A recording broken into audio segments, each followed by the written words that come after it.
A lo largo de la historia, nosotros los argentinos nos hemos caracterizado por un montón de cosas, pero probablemente uno de los rasgos más característicos nuestros es la capacidad interminable de crear, de inventar. Por ejemplo, René Favaloro creó el bypass gástrico, o Juan Bucetich creó un sistema útil para identificar personas con la huella dactilar, o inclusive el avirome, es un invento argentino. Y parecería que estas personas tenían un fuerte apoyo económico encima o que eran profesionales sobre un tema. Pero ¿y si les contáramos la historia de una persona que estaba en su 6ª década de vida, transitando un cáncer terminal, y encima con un campo que recién lo había comprado? ¿Qué se piensan que inventó? Bueno, vamos a verlo.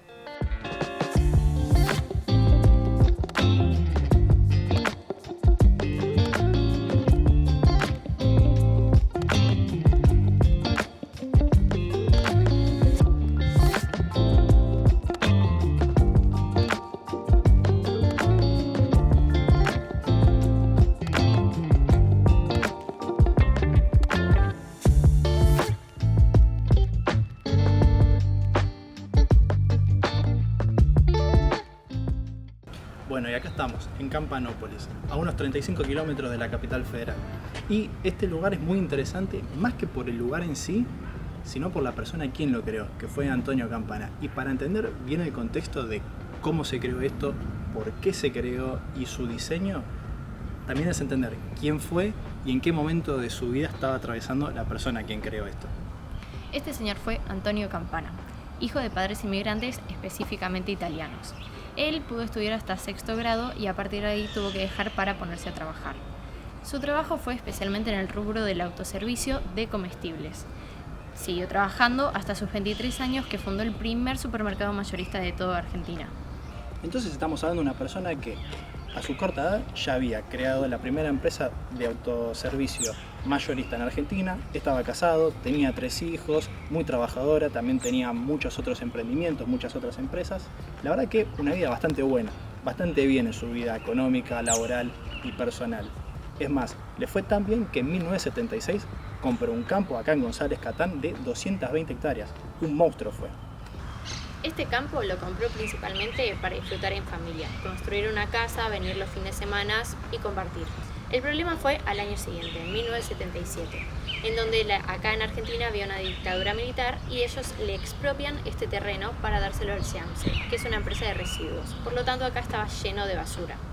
Entonces el señor Antonio tuvo que esperar, tuvo que ser paciente, tuvo que esperar a que termine la dictadura, que fue en 1983, y a partir de ahí lo que empezó a hacer es generar juicios hacia el Estado para poder de nuevo adquirir todo este predio. Y todo eso duró 2 años, porque recién en 1985 pudo volver a obtener todo este campo.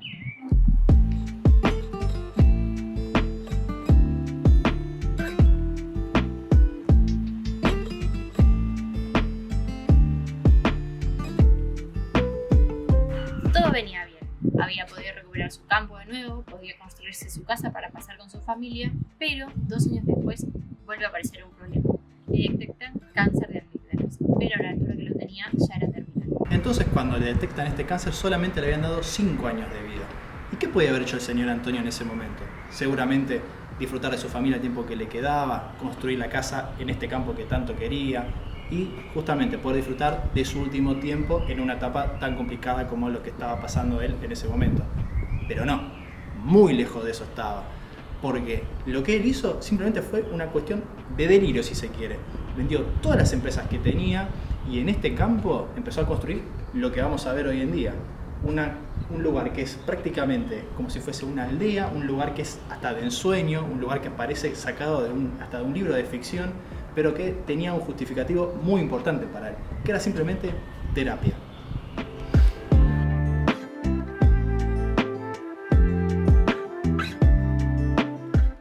Entonces recapitulemos solamente un segundo. Estamos hablando de una persona que a sus 54 años ya era padre, ya era abuelo, podía haber disfrutado de su familia, podía haber justamente construido una casa en este campo que hace poquito que lo había adquirido de nuevo, pero lo que hizo fue simplemente justamente construir algo, pero lejos de una casa de fin de semana, sino que él no era arquitecto, no tenía conocimientos ni de diseño, ni de ingeniería, ni nada. Él quería construir un lugar para pasar con su familia, con sus seres queridos, de una forma muy poco tradicional. Como no tenía ningún tipo de conocimiento ni de arquitectura, ni de ingeniería, ni de nada como tal, no podía crear planos justamente para la infraestructura de este lugar. Entonces él lo que hacía era hacer algún tipo de boceto como el que tenemos acá atrás en la pared y llevárselo justamente a un grupo de arquitectos y de albañiles que lo ayudaran a saber y a construir todo este sueño que él tenía.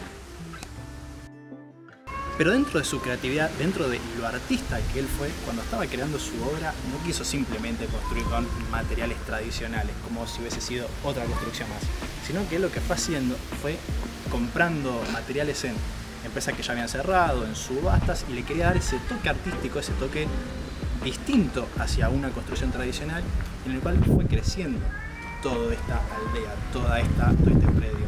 Tal es así que, por ejemplo, estas columnas en el Museo Pacífico, que hace mención a las Galerías Pacífico, allá en el centro de Buenos Aires, hace mención a que estas columnas las compró en una subasta por solamente 3 pesos argentinos de la época. ¿Y con qué cosas fue decorando todo este lugar? Ascensores que están ubicados en cualquier lugar. Un montón de escaleras que no llevan absolutamente a ningún lugar. Bombas de agua en postes de luz. Y semáforos en cualquier lado. Y te voy a decir una cosa. ¿Ves allá? Allá, justo allá, son patas de mesas.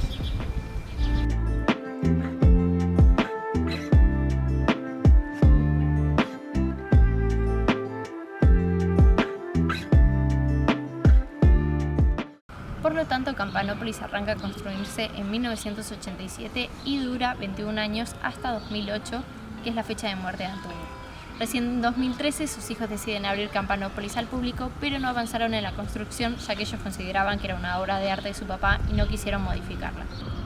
Ahora, bajando un poco a tierra todo lo que hablamos y lo que vimos, creo que una de las cosas más interesantes de este lugar es que, teniendo en cuenta que al señor Antonio solamente le daban 5 años de vida y que él, en su creación, en sus ganas de inventar, de querer dejarle algo a su familia, de querer hacer algo para él, pudo llegar a construir todo esto, llegar hasta donde pudo, porque al fin y al cabo este lugar simplemente no está terminado, solamente se dejó de construir ya que él por desgracia murió en 2008.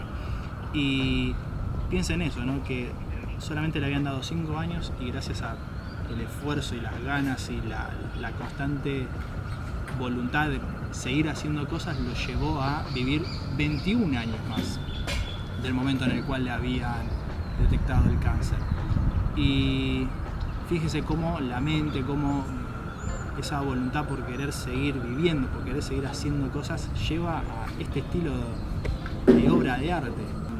Yo creo que la parte más sensible o la parte más conmovedora de toda su obra de arte es, al final de todo, se ven 3 escaleras que no van hacia ningún lado y una puerta que tampoco va hacia ningún lado, y en esas escaleras están decoradas con los 3 colores simbolizando la bandera de Italia, del país de sus padres, y esa puerta que, si bien da hacia la nada, si sumamos las 2 cosas y en el momento exacto donde él estaba transitando en la vida, haciendo lo que hizo, dejando ese mensaje de quizás hasta acá llegué y hacia allá es a donde voy, hacia donde fueron mis padres. Así que, habiendo disfrutado de esta talla increíble acá, con lo random que puede ser, pero también entendiendo un poco el mensaje que él quería dar, me parece un lugar que es súper disfrutable, un lugar altamente recomendable para venir. Y de ahí en más nos seguimos viendo en el próximo lugar que iremos. Veremos cuál será. Así que nos vemos en el próximo video.